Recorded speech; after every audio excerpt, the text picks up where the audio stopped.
The Siege of Leningrad was one of the longest and deadliest in history. It lasted 872 days, September 1941 to January 1944, and claimed around 1.2 million civilian lives, most of them slowly lost to starvation and extreme cold during the brutal winters, but numbers don't tell the whole story. What was it really like for an ordinary teenager trapped inside that frozen, starving city? You're about to find out firsthand. Hey, quick thing before we start. If you use these videos to relax or fall asleep, do me a favour and hit the like button or subscribe so you won't miss any future stories. And I'm curious, where are you listening from and what time is it for you? Drop your city and local time in the comments. I love seeing folks tuning in from all over.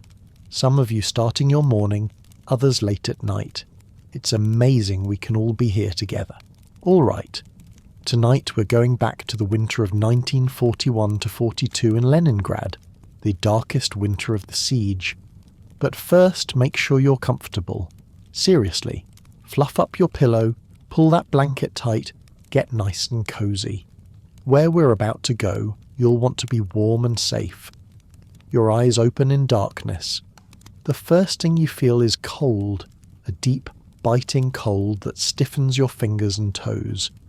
Inside your apartment, frost coats the inside of the windows and even traces of ice cling to the corners of the room. You can see your breath as a faint white cloud in the pre-dawn gloom. It's late December 1941 in Leningrad, and the temperature in your little bedroom is well below freezing. It's about minus 30 degrees Celsius outside, cold enough that ice forms indoors.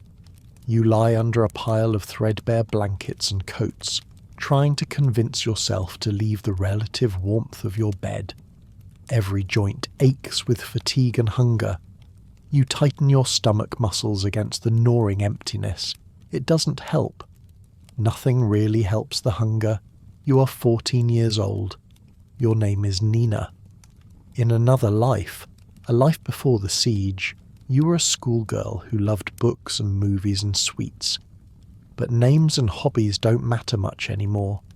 Now you're just one of hundreds of thousands of half-frozen, starving civilians holding on day by day inside a besieged city.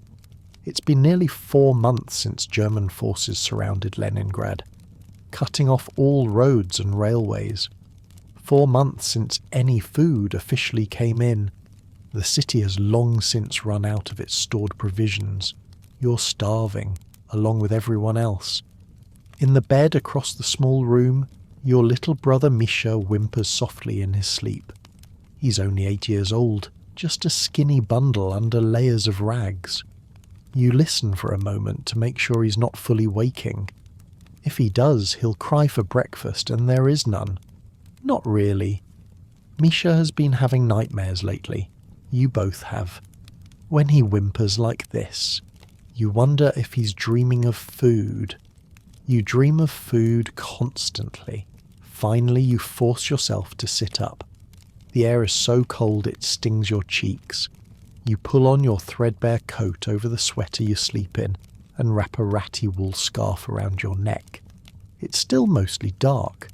The winter days are short and dim, with the sun barely peeking above the horizon for a few hours. You can't afford to waste any daylight. There's water to fetch and bread to queue for, as always. Your breath shivers out in little clouds as you step into the main room of the apartment. It doubles as kitchen, living room, and lately, sick room. In the faint grey light, you can make out your mother sitting at the table. She's bundled in her coat and a shawl, quietly stirring something in a small tin pot over the little iron stove. The stove is barely lit, just a few scraps of wood smouldering. There's no real fuel left, of course. You burn whatever you can, bits of furniture, books, even strips of wallpaper peeled off and twisted up. Right now the fire is so weak it provides no heat, but at least it keeps the water in the pot from freezing solid. "Good morning, Mama," you say softly, your voice a dry rasp. Your mother turns her face toward you. In the semi-darkness, she's little more than a gaunt silhouette, all sharp angles under layers of cloth. "Morning, Nina," she replies, barely audible.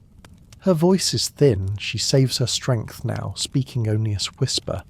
A cough rattles in her chest. She gestures to the pot. "I made tea," she says. Tea is a grand word for what it is. A little hot water with some dried herb scraps for flavour. Still, it's warm.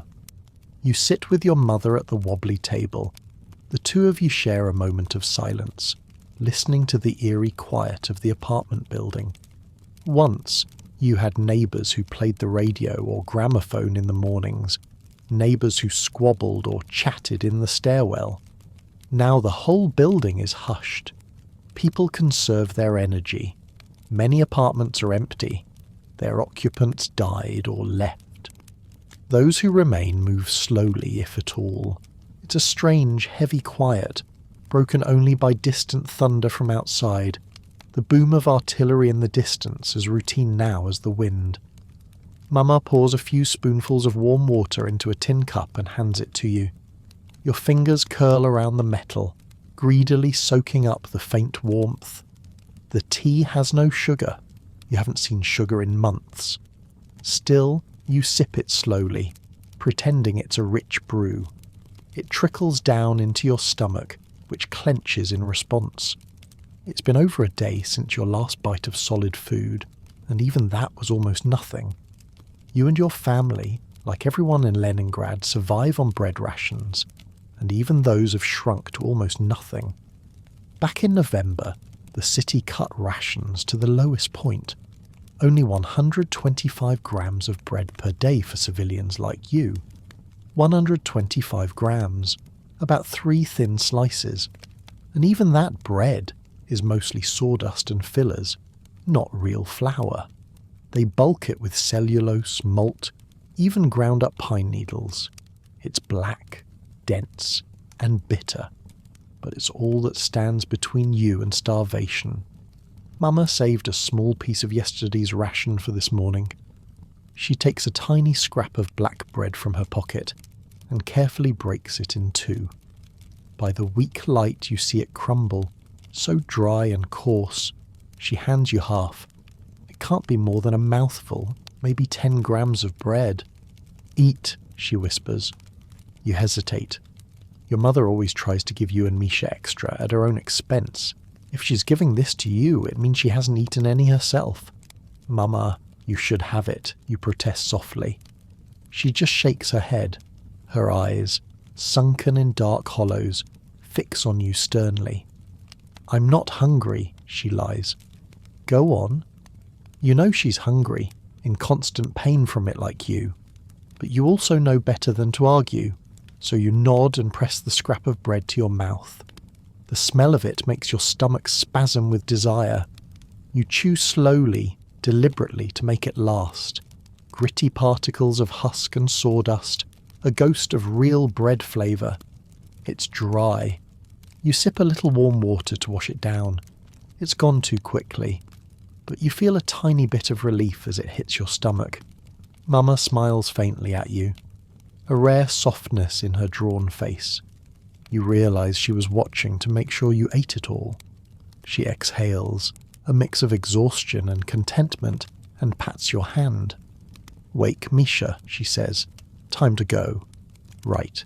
Morning routine. Such as it is, you gently rouse your little brother. He's reluctant to leave the bed. Who wouldn't be in this cold?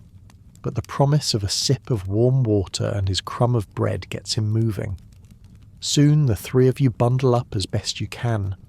Layers of sweaters full of holes, thin coats, mismatched gloves. Misha's feet have no proper boots. He wears several socks inside worn-out slippers. You wrap an old scarf around his head and face. In the siege, fashion is irrelevant. Warmth is all that matters. Mama is very weak today. She moves slowly, leaning on the wall as she stands. Just pulling on her boots seems to drain her. You notice her boots are getting too loose. Her legs have gotten that thin. The sight makes your heart squeeze with worry. Over the past weeks you've watched your mother waste away, giving most of her meagre food to you and Misha. She thinks you don't notice, but you do. Her face is hollow, lips cracked, body shrunken inside her once well-fitted dress. Starvation has aged her decades in months. Finally, you're all as ready as you'll ever be. It's still dark outside, but you have to hurry if you want to beat the worst of the bread line at the ration kiosk. You and Misha each shoulder a small bucket for water, and Mama carries the precious ration cards. Those little paper cards are life itself. Without them, you can't get your daily bread. Mama keeps them tied on a string around her neck, under her clothes for safekeeping. People have been murdered for ration cards in this city. It's more common than cannibalism, they say. You try not to think about that as you step out the door. Outside, the hallway of your apartment building is dim and frigid. The stairwell window shows a sky starting to lighten to a dull iron grey. No electricity, of course. The power went out long ago, so you all move slowly, feeling your way down the stairs. Mama takes each step with care, gripping the railing. You and Misha walk just behind, ready to catch her if she stumbles. The building smells of cold dust and something else. A faint, sweet, rotting smell. You pass one door and know why. The old man who lived there died last week and no one has removed the body yet. It's wrapped in a sheet on his balcony, frozen stiff, waiting for collection. You wrinkle your nose and hurry on. Death is everywhere, but you're still not used to the smell. At the building's entrance, you brace yourselves and push out into the street. The cold hits like a physical blow, stealing your breath for a moment. Misha gasps and huddles closer to your side. The city outside is buried in snow. It's a strange muffled landscape, familiar streets transformed by drifts of white, with dark, hollowed-out buildings on either side. Some buildings are just shells, burnt by bombs or shelling. You can see straight through a few where walls have collapsed. A few tendrils of smoke rise into the morning air from scattered chimneys. People trying to warm up or cook something just like you. There's almost no traffic, of course. No cars, no trams. The only vehicles you ever see are sleds or handcarts, often carrying bodies or firewood scavenged from ruins. It's eerily quiet, snow makes everything sound distant. But you do hear booms in the distance. The Germans bombard the city with artillery every day, often at random times. Right now it sounds far off, perhaps shells falling on some other district. You've learned to tell roughly how far by the sound. These are maybe a few kilometres away. As you listen, another crump echoes, then another. You wonder grimly whose home was hit this time. The Germans want to break the city's spirit by hunger and terror. They bombard neighbourhoods, often hitting civilian targets. Nobody is safe, not even children. There's a famous warning sign painted on walls downtown that says, "Citizens, during artillery bombardment this side of the street is most dangerous," telling people to stay on the side that's less likely to catch a shell. Such is life now. Even walking on the wrong side of the road might kill you. Mama pauses, one thin hand on the doorway to steady herself. "Let's get water first," she whispers. You nod. The water situation is dire. The pipes froze long ago, and there's no running water or working plumbing. For a while your family melted snow on the stove, but fuel is scarce, and snow yields little water. So now you do what most Leningraders do. Collect water from any sources you can. Sometimes that's a hole cut in the ice of the Neva River if you're close to it. Or, more dangerously, from craters where bombs or shells have broken water mains. There's a shell crater not far down your street that punctured the underground pipes, and now there's a pool of water at the bottom of it. People gather there with buckets each day. It's risky, the open street, the chance of another shell, but you need water to live. You and your family trudge through the snow toward the waterhole. It's slow going. Mama moves with shuffling steps, and you stay right beside her, ready to grab her arm if needed. Misha scampers a little ahead, eager to be useful. The whole street looks like something out of a nightmare. Buildings blackened by fire, piles of rubble half buried in snow. A lamppost lies twisted in the road, and everywhere, drifts of snow and ice glittering in the faint morning light. As you near the intersection, you see a small cluster of people by the crater, dark figures against the white ground. A line has already formed, everyone with their buckets or pots silently waiting their turn. There's no chatter, folks don't have the energy for it. You join the back of the line. A young woman in front of you gives a polite nod. You nod back, you vaguely recognise her. She lives a few blocks over, you think. Once upon a time, neighbours might exchange small talk or complaints. Now you all just stand numbly. Survival has become simple and brutal. Get water, get bread, go home. Leningrad civilians brave the cold to collect water from a shell hole in the street. In the middle of the road, a large crater has torn up the asphalt, likely from an artillery shell or bomb some weeks ago. The broken pipe beneath it has filled the hole with icy water.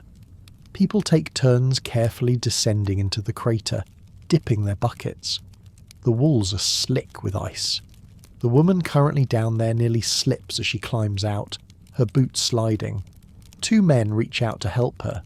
She's hugging her precious bucket of water to her chest. Your mother shivers, pulling her shawl tighter.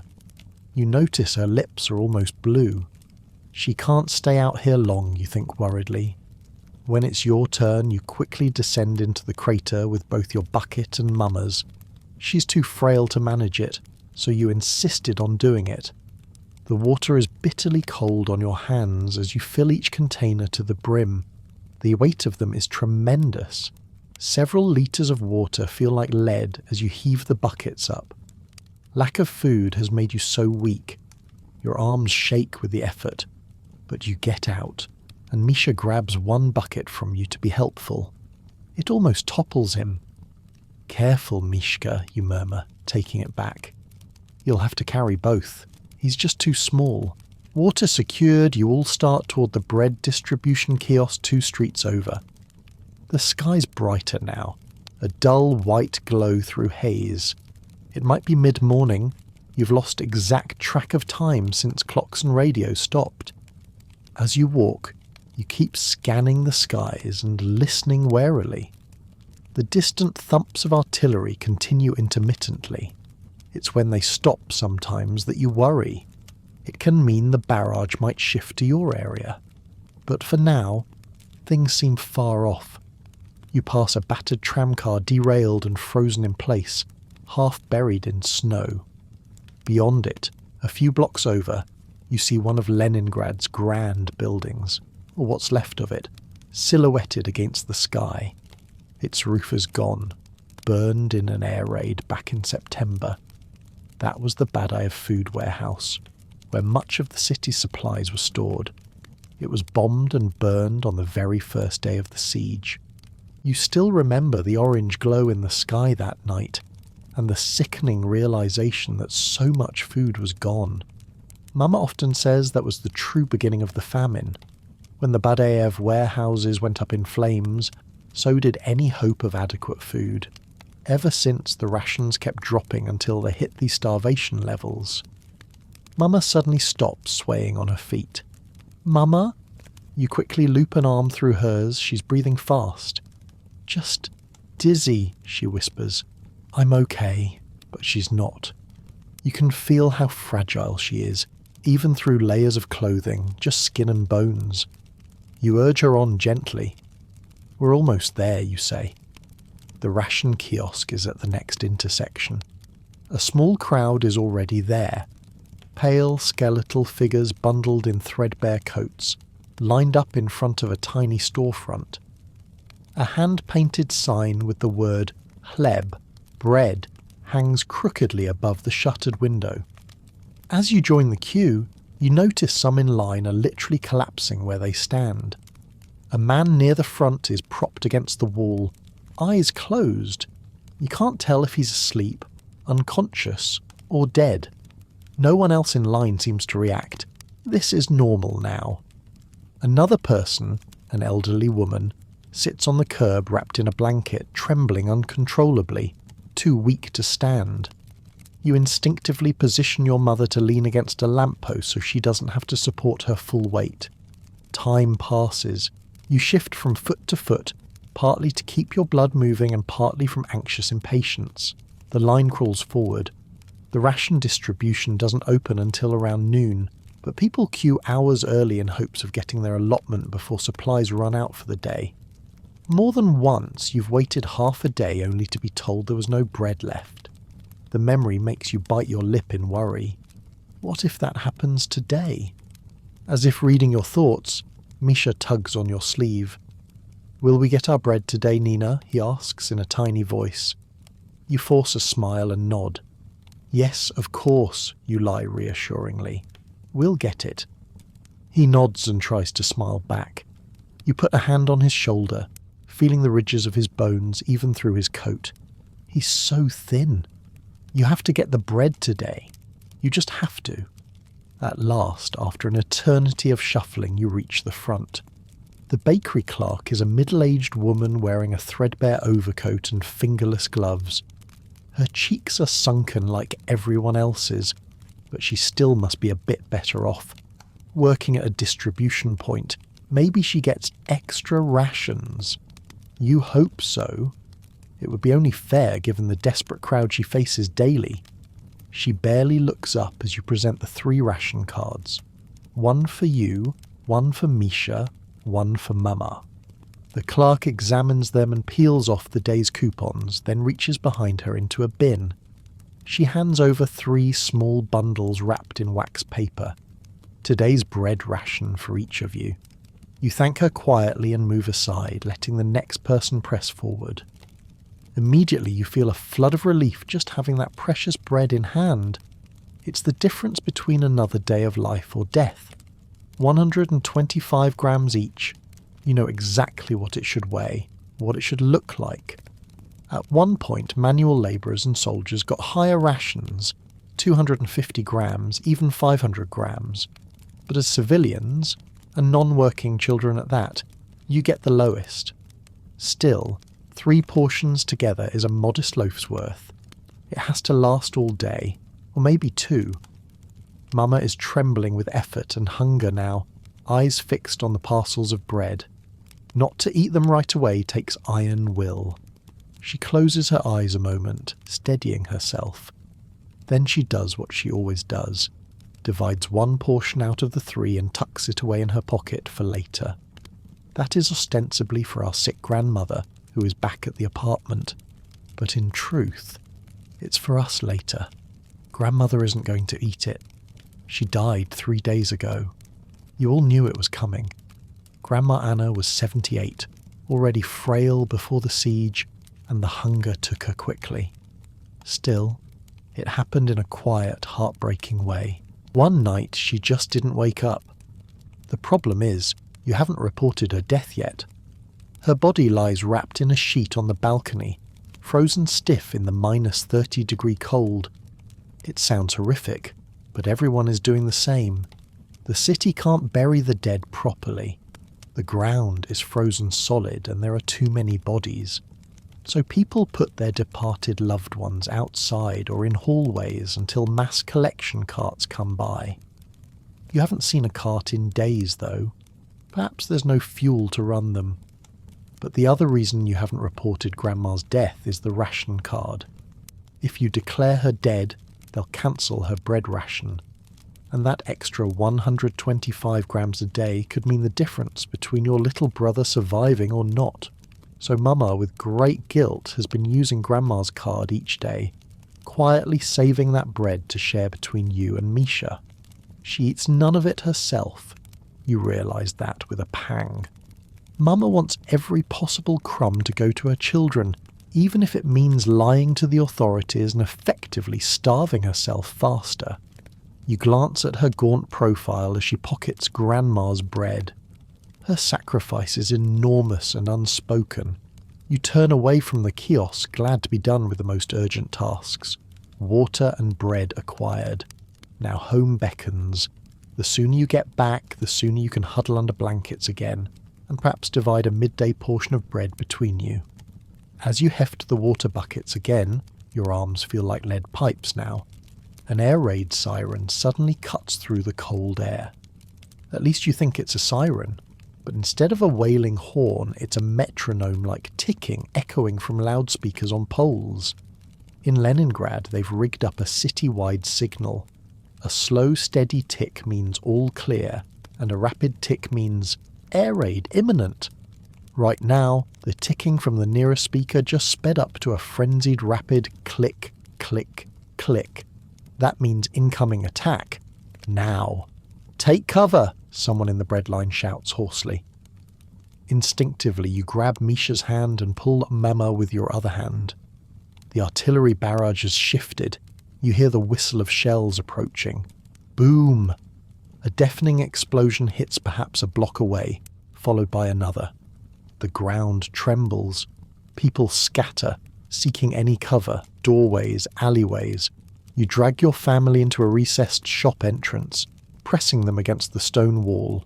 You crouch over your little brother, shielding him with your body as best you can. Mama slumps beside you, arms wrapped around both of you. Your heart is pounding. Please, not here, not now, you pray silently. There's nowhere to really hide. Just hope the shells don't land directly on you. The bombardment continues for what feels like an eternity. Thunderous booms, one after another, so loud your ears ring. With each blast you flinch, expecting pain, collapse, darkness. Dust and snow trickle from nearby building cornices as concussions hit. The street is filled with smoke and the shriek of shrapnel. You hold your breath, squeezing Misha's hand tightly. He's shaking violently. You realise you are too. After maybe a minute or two, the barrage moves further away. The shelling shifts to another part of the city, the impacts growing more distant. The metronome alarm still clacks rapidly from the speaker above, but no new explosions come near. Finally it slows down again, the sign that the immediate attack has passed. You exhale shakily, muscles trembling from adrenaline. By some miracle, none of the shells landed directly on your street this time. You survived. This time. You emerge carefully from the shop alcove, helping Mama up. The street is a scene of fresh destruction.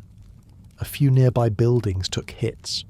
One is belching smoke from a top-floor window. A shower of glass fragments glitter across the snow. A figure lies face down in the intersection, unnaturally still, a dark red stain spreading around them on the white ground. One more casualty to add to the siege's toll. You feel a surge of nausea and force yourself not to look too closely. Misha sniffles, clinging to you. He doesn't need to see that either. You're okay, both of you? Mama asks in her faint voice, eyes darting over you for injuries. You nod. We're fine. Fine is relative, of course. Your ears are ringing and your knees weak, but none of you are hit. Mama nods, relief evident in her lined face. Some of the others are not fine. A woman from the breadline staggers by, a shard of glass embedded in her shoulder, blood staining her coat. She seems in shock, not even feeling it, just wandering. Two men hurry to catch her and sit her down. In normal times, an ambulance would come, doctors would help. Not now. The hospitals are overwhelmed and short on everything. Many have been bombed out. Over 2/3 of Leningrad's hospitals were destroyed during the siege. You can only hope the woman will survive her wound.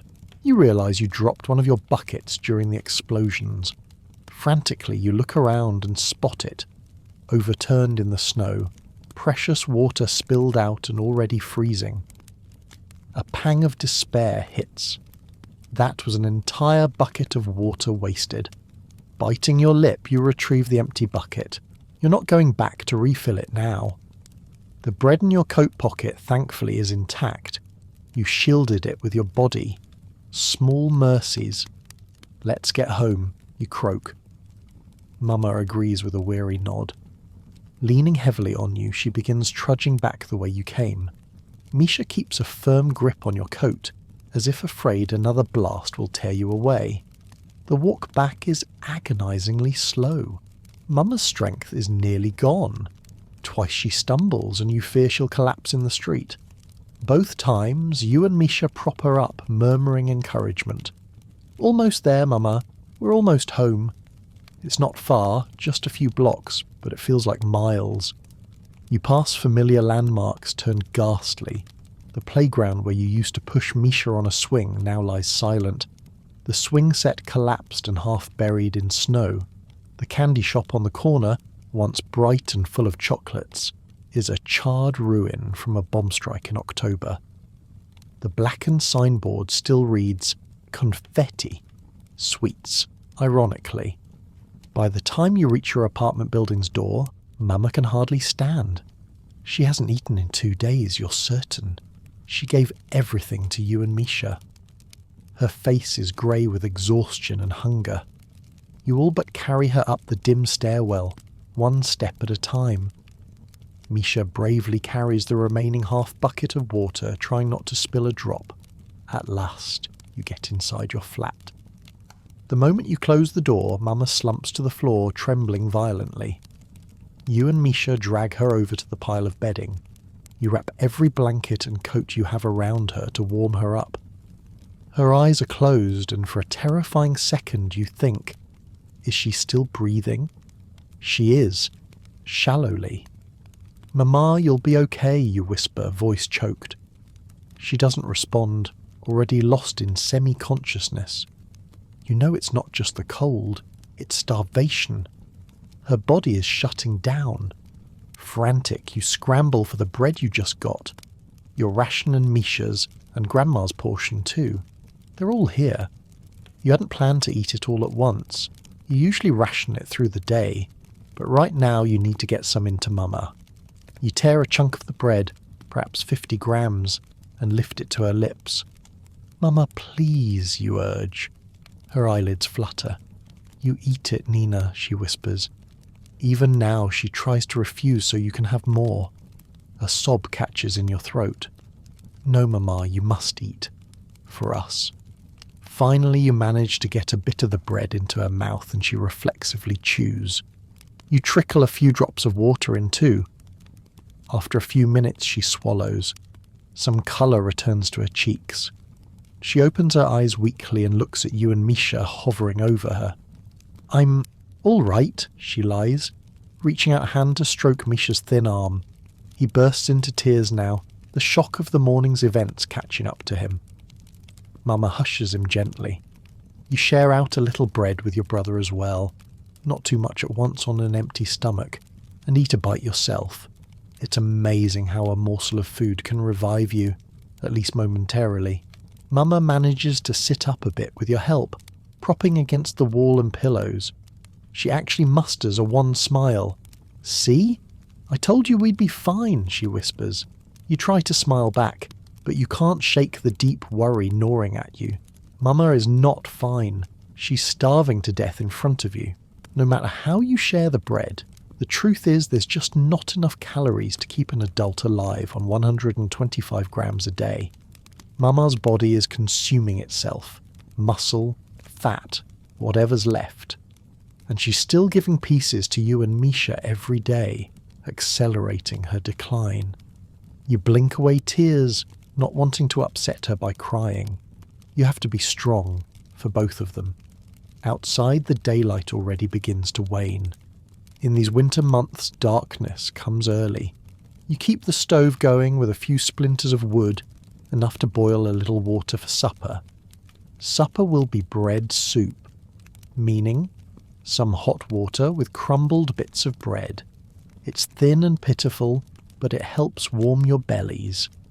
While you prepare it, Mama dozes under the blankets and Misha draws circles in the frost on the window glass, quietly humming a tune to himself. The tune is familiar, an old lullaby Grandma used to sing.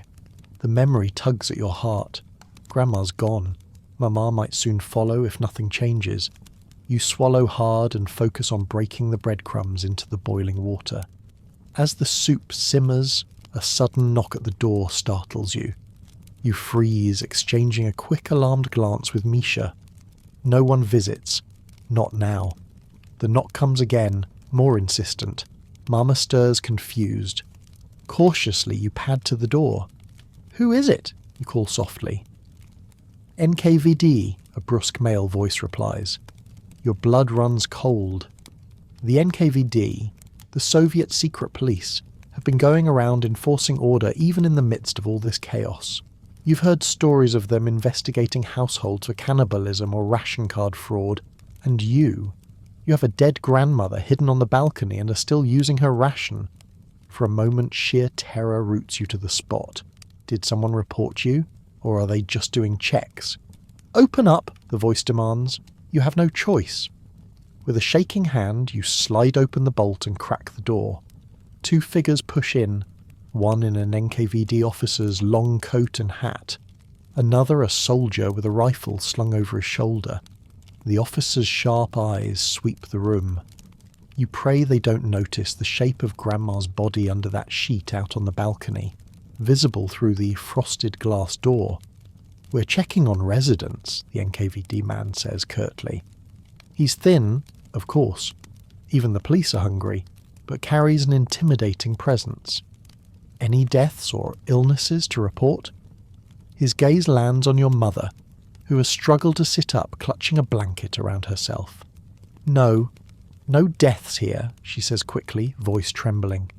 You keep your face as neutral as possible, trying to hide your fear.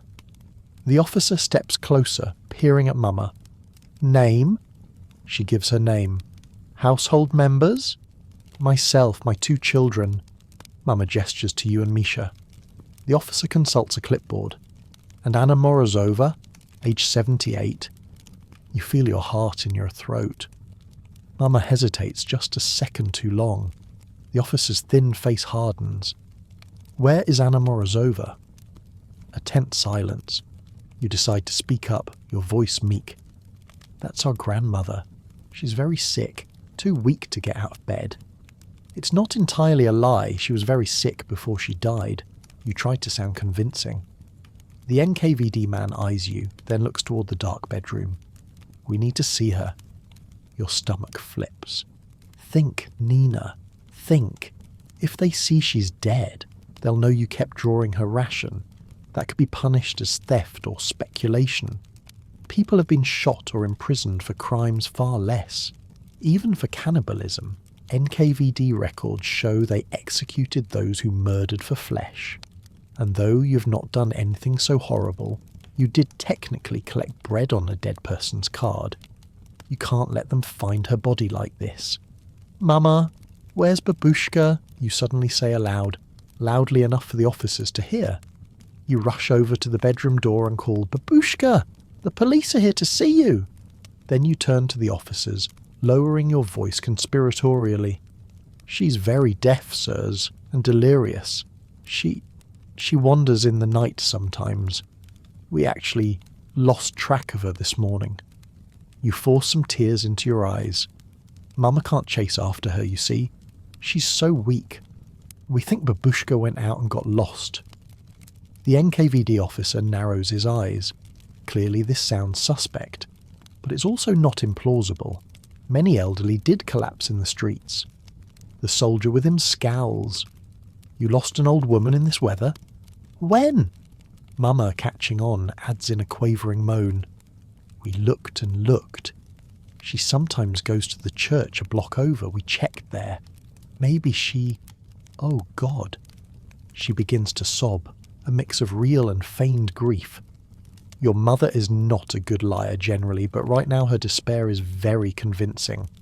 The NKVD pair exchange a look. The officer's jaw works as he considers. If they think you're lying outright, they might search and find the body. But doing so takes energy, and frankly, they look exhausted too. After a moment, the officer grunts. "You should have reported this immediately." He's unconvinced, but perhaps doesn't deem it worth further effort. If she's found dead outside, you'll be accountable for failing to notify, he warns. Yes, sir, you whisper, lowering your head. We will report. We just hoped to find her alive. Your voice cracks genuinely on that last word, thinking of poor Grandma on the balcony. The officer softens a fraction. He sighs. There are shelters set up for lost seniors. I'll note a description. He scribbles on his clipboard. You remain frozen, hardly daring to breathe. After an eternity, the NKVD men turn to leave. The soldier eyes the pot on the stove, your pitiful bread soup, and the half-loaf of bread on the table. For a second you fear he might confiscate it. There are rumours of corrupt officers taking food, but he doesn't. Instead, he actually pulls something from his coat pocket and sets it on the table silently. A small tin can with a foreign label. Take this, he mutters, not making eye contact. Then he follows the officer out and they're gone, shutting the door behind them. You blink in astonishment at the can. Mama, still shaking from the encounter, croaks. What is it? You pick it up. The label is faded, but you can just make out Spam luncheon meat in English. American tinned meat, probably from Allied Food Aid. Tears spring to your eyes. Meat. You haven't seen meat in, God, you can't remember how long. The soldier must have had a spare or felt pity. That tiny act of mercy leaves you almost dizzy with gratitude. You open the tin using the keys on the side, hands trembling. Inside is a small block of pinkish meat product. It smells like salt and ham. It smells like heaven. You could devour it all right now in a frenzy, but you restrain yourself. This precious gift must be shared carefully. Misha's eyes are huge, fixed on the can. Mama looks both eager and guilty, as if even smelling it is a sin. We need to eat this, you say firmly, carrying it to the stove. You spoon a little into the hot water soup to warm it and flavour the broth. Misha gets the first bite, a tiny cube of actual meat on a spoon. He slurps it and his face lights up with a brief blissful smile. For a moment he looks like a normal little boy enjoying something tasty. Mama refuses at first, insisting the two of you have it, but you won't hear it. You bring a spoonful to her lips. Please, Mama, this is a miracle, you must. Finally she allows herself to taste it. A tear rolls down her cheek as the rich, fatty flavour hits her tongue. Oh my, she whispers, closing her eyes. You take a bite as well and nearly collapse from the savoury goodness. It's perhaps the best thing you've ever eaten in your life. Warm salted meat. Your body almost doesn't know how to handle the flavour after months of bland starvation fare. Immediately your stomach cramps a bit in shock, but you don't care. Over the next few minutes the three of you share the small can of Spam, mixing it into your bread soup to stretch it. Each of you probably gets just a couple of mouthfuls of meat in total, but it feels like a feast. For the first time in weeks, you feel a tiny bloom of strength and warmth inside. That night, as darkness falls fully, you light the oil lamp for a short while. There's no electricity in the city, so it's the only way to get a little light. You've rationed the precious oil carefully. In the soft glow, you help Mama change the dressing on a sore on her foot. Like many starving people, she has edema, swelling and sores. Then you nestle Misha into the bed and wrap him up snugly. The meat and hot broth in his belly make him fall asleep almost immediately, his face more peaceful than it has been in a long time. You aren't tired despite the day's exhaustion, or rather, you're always tired, but your mind is unsettled. So you sit by the window for a little while, gazing out at the city. The sky's clear tonight, the moonlight reflecting off endless snow. In the distance you see red glows, fires from the shelling earlier, and faintly, on the still air you hear something remarkable. Music. Yes, somewhere a radio or loudspeaker is playing music. The sound drifts over the silent streets, thin but unmistakable, the slow movement of a symphony, if you're not mistaken. Could it be Shostakovich's Seventh? You've heard the famous composer, a Leningrader himself, has written a new Leningrad symphony to inspire hope. Rumour has it the score was flown into the city and they're planning a performance in August, but that's many months away. Still, someone is playing something lovely even now. Perhaps it's a gramophone in a command post, or a live violinist on Radio Leningrad broadcasting to boost morale. Whatever it is, the gentle strains of music give you goosebumps. Mama comes to sit beside you, wrapping an arm around your thin shoulders. Together you listen quietly. The music makes you both think of better times. Concerts at the Philharmonic Hall, summer evenings by the Neva. Mama's eyes glisten. "We will live to see those times again," she whispers, almost to herself. You turn to her. Those were nearly the exact words a radio announcer said recently, you recall? Yes, Olga Bergholz, the poet on Leningrad radio, had declared, "Of course, we'll live to see victory. We all shall." Mama must have heard it too. You nod firmly. "Yes, we'll live to see it, Mama. All of us." You squeeze her hand. She smiles. A real smile this time. In the lamplight, even with her face gaunt, she looks beautiful to you. In this moment, you truly believe what you said. You will survive. Somehow, despite everything, you will see Victory Day together. Weeks pass, and winter grinds on relentlessly. January turns to February 1942, the coldest month of all. The temperatures stay around minus 30 degrees Celsius most days. Snow piles in knee-deep drifts on every street, up to 20 inches by spring. The hunger in the city reaches a crescendo of horror. At the peak of the famine, 100,000 people die each month, a greater death toll than any siege in history. Corpses litter the streets, sometimes lying for days because there's no strength or transport to collect them. People have grown accustomed to the sight of death, stepping around bodies on the sidewalks as if they were just sleeping forms. It's gruesome and surreal, but it is reality now. You keep your head down and push forward, one day at a time. Every morning you rise in the dark, coax your weakened mother and little brother to do the daily trek. Water, bread, home. Some days the bread distribution is delayed, or the ration ounce is even less. Once you swear your 125 grams was more like 100 grams, someone at the bakery likely pinched some, and who could blame them? On those days you chew pine bark and boil strips of leather cut from an old belt to make broth. Yes, you actually eat boiled leather. It's disgusting and makes you nauseous, but it provides a tiny bit of protein, or at least a sensation of fullness. You heard of others boiling wallpaper paste for the starch, or pressing sawdust cakes to eat. People truly eat anything now. Despite the hardship, there are small acts of humanity and hope that keep you going. One morning, trudging back from the bread line, you came across a little girl crying beside her collapsed mother on the pavement. The woman had died waiting in line.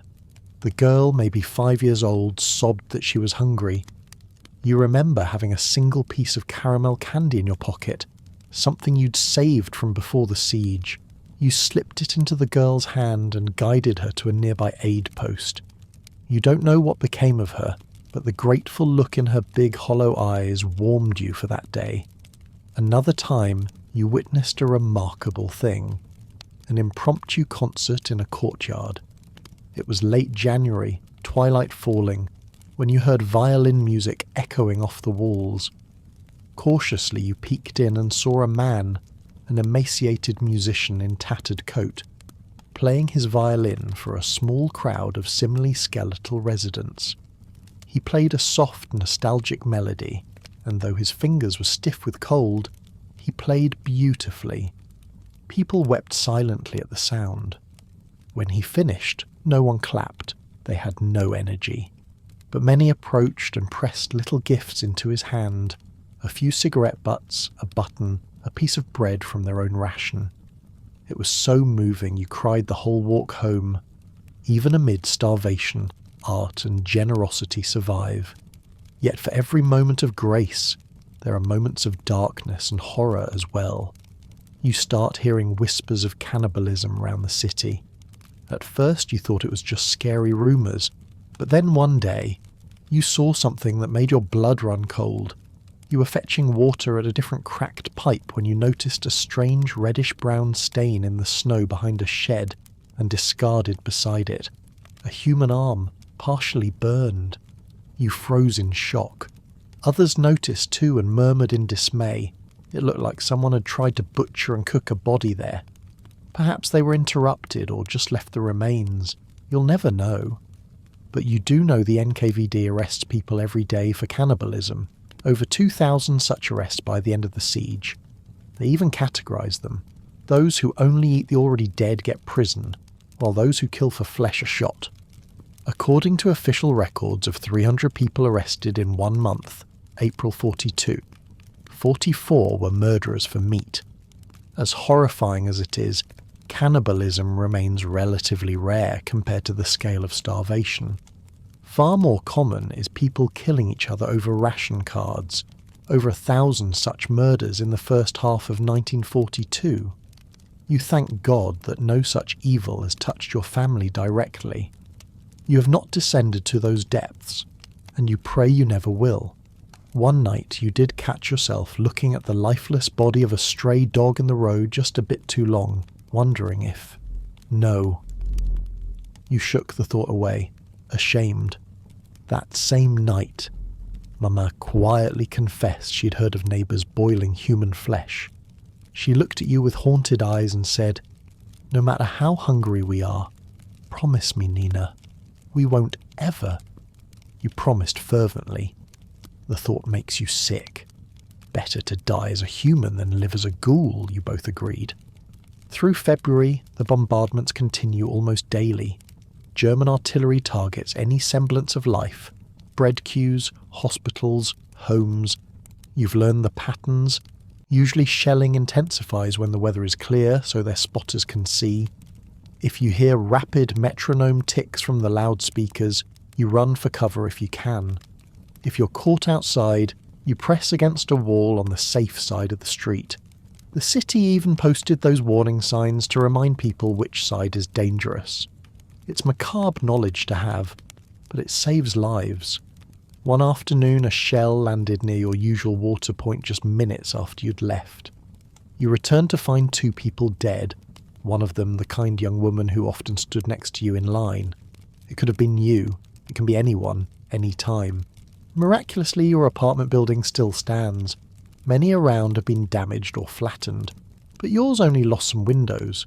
Sometimes you wonder if any of the German commanders think about what they're doing, starving and bombing a city full of civilians. Likely they don't care. You recall overhearing on the radio, back when it worked, that Hitler actually wanted to erase Leningrad entirely, to literally wipe it off the map rather than feed its population. The Germans saw capturing it as not worth the burden of feeding 3 million people, so they decided to besiege and annihilate instead. Knowing that adds a burn of defiance to your hunger. They want us all to die, but you refuse to give them that satisfaction. Your mother clings to life, though by late February she's frighteningly frail. Thanks to the meat that soldier gave, she rallied for a time, but the long-term malnutrition continues to sap her. Every morning you wake and check that her heart still beats. You fear that one day soon she won't wake up. Many families have experienced that. Someone goes to sleep and just never opens their eyes again. Peaceful, perhaps, but devastating for those left. Misha, on the other hand, has stabilised a bit. He's still far too thin, but the worst of winter is easing. And a bit of hopeful news. In late January, the Soviet authorities finally managed to open a small land corridor across frozen Lake Ladoga, the road of life. It's treacherous, with trucks driving over ice under enemy fire, but it has allowed some supplies in and some evacuations out. In fact, in early February they announced ration increases. Dependents like you and Misha went up from 125 grams to 200 grams of bread per day. Workers got 350 grams, soldiers 500 grams. It's still starvation rations, but that extra 75 grams feels like a blessing. The bread quality improves slightly too, maybe 60% flour instead of 50%. You cried tears of joy the first time you held the larger portion. They also began evacuating more children and sick folks across the lake. Spaces are limited, but one day in March a neighbour told you the authorities were prioritising kids. She urged you to register Misha for evacuation. He'll get to safety, to food, she said. They'll take him to relatives or orphanages behind the lines. The thought of sending your little brother alone away broke your heart, but the thought of him dying here of hunger broke it even more. You spoke to Mama about it. At first she refused. If we lose each other, what if we never reunite? She fretted. But eventually, seeing Misha's bony face and swollen ankles, signs of starvation, she relented. And so, one chilly morning in late March, you took Misha to an evacuation point at a railroad station. It was chaotic. Hundreds of mothers and children, some crying, some already too weak. You hugged your brother tightly, telling him he'd get to ride on a big truck across the ice and then a train, and that you and Mama would come join him as soon as we could. He cried and begged not to leave without you.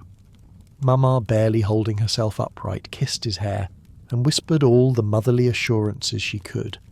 It was one of the hardest moments of your life, letting his tiny hand slip from yours as a nurse led him away to a departing truck. You wanted to scream and run after him. Mama sobbed into your shoulder as you watched the vehicles rumble off toward Lake Ladoga, carrying your baby brother off into the unknown. Your apartment feels emptier now without Misha's small voice. But you know it was the right decision. There will be one less mouth to feed here, and he'll have a better chance. You try to imagine him reaching a warm place with food, maybe being cared for in a children's home or by some distant relative. You'll see him again. You tell yourself this fiercely. You must. Spring approaches. As March turns to April, the days grow noticeably longer. The sun climbs higher, melting snow into great slush puddles in the streets. With a thaw comes a new challenge: disease. The months of malnutrition have weakened everyone's immune systems, and now the melting snow reveals garbage and excrement that were buried. A perfect breeding ground for typhus and other illnesses. You hear that epidemics are feared. You do your best to boil water and keep some cleanliness, but it's tough when soap is nearly gone and fuel is precious. However, the warmer weather does bring one blessing. It's not so desperately cold anymore.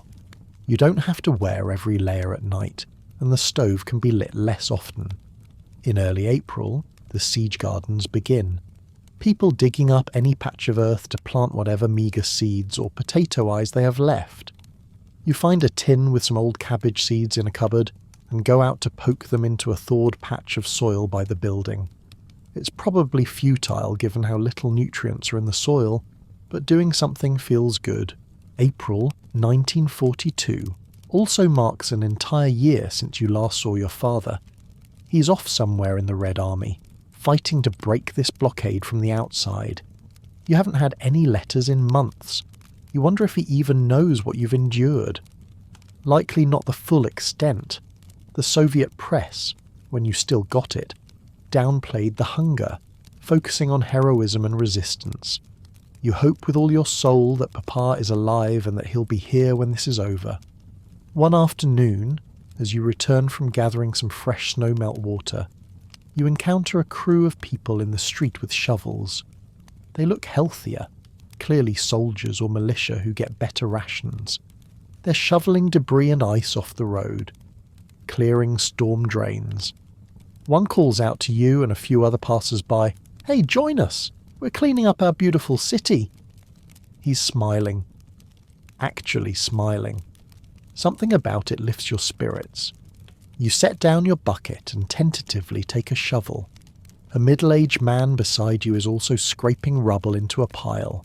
He looks half-starved but determined. Before you know it, A dozen random civilians are pitching in, pushing broken bricks and trash into heaps, trying to make the street passable again. It's hard work, especially on so little food, but it feels strangely energizing to do physical labour with others. It makes you feel alive and useful. One woman starts humming a tune, a patriotic march, and a few people join in softly. You find yourself humming too, even as sweat drips down your brow. For the first time in a long while, you see something like optimism on people's faces. The winter is over. We came through it. Leningrad citizens band together to clear ice and rubble from the streets after surviving the first siege winter. On April 4th, 1942, the city authorities declared a clean-up day, and thousands of Leningraders, weak as they were, turned out to remove snow, ice and debris. It was a symbolic revival of civic spirit. You're part of that now, scraping and heaving alongside your neighbours. You see a teenage boy not much older than you, thin as a rail, stubbornly hacking at a chunk of ice. A pair of elderly ladies work together to push a handcart loaded with broken plaster. It's incredible. Just weeks ago, many of these people could barely move, and now here they are, finding strength and collective purpose. The heartbeat of Leningrad is still strong, you realise. The city itself refuses to die. After a couple hours, you're utterly spent, dizzy and panting. You shouldn't overstrain yourself, you know. Gently, a militiaman takes the shovel from your hands. "That's enough, little comrade," he says kindly. "Thank you." Looking around, you marvel at how much cleaner the street looks. Piles of filthy ice removed, gutters cleared. It's like wiping a foggy window to reveal a bit of brightness. People are exhausted, but some are actually laughing softly, congratulating each other. Walking home, you feel a glimmer in your chest that you barely recognise. Hope. The siege is not over. The Germans still encircle Leningrad. But you survived the absolute worst they could throw at you. Starvation, bombardment, the coldest winter, and you're still here. Mama is still alive, and you have hope that little Misha is alive somewhere safer. The city has suffered beyond imagination, but it's April, and you're alive to feel the spring sunshine on your face. That simple fact is almost miraculous.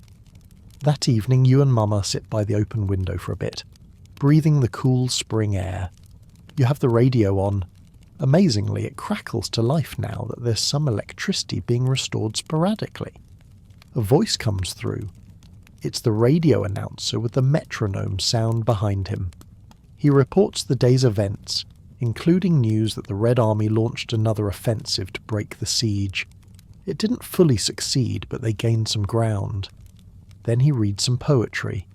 It's Olga Bergholz again, her gentle, strong voice reciting a poem honouring the resilience of Leningrad's people. You listen, tears on your cheeks as she speaks of those who perished and those who lived with quiet pride. "We will remember them," she says of the dead. "We will rebuild our city in their name. We have endured the unendurable. We are alive." Mama squeezes your hand. Outside, the evening sky glows faintly, a long northern twilight. There is rebuilding to do, a lot of it. Much of the city is in ruins, and scars will remain forever.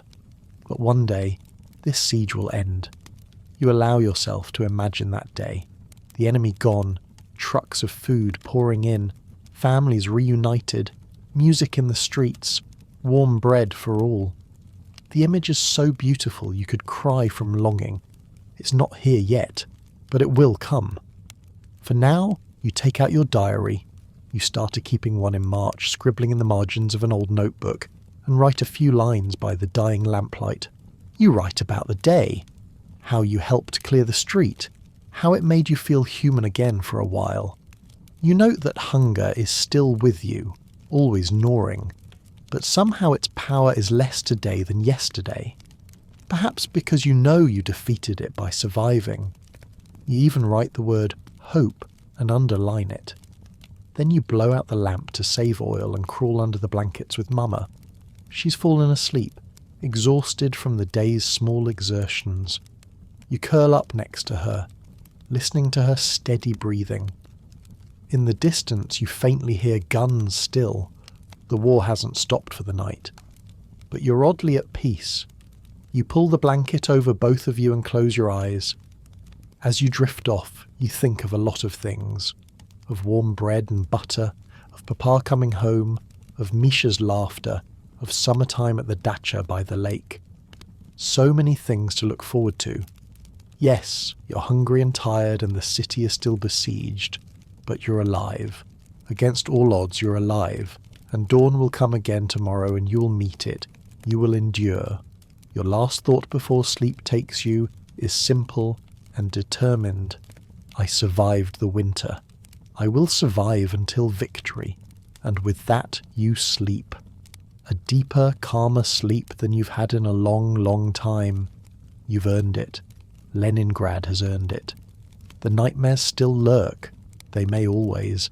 But tonight, for once, dreams of spring carry you through the dark into one more tomorrow.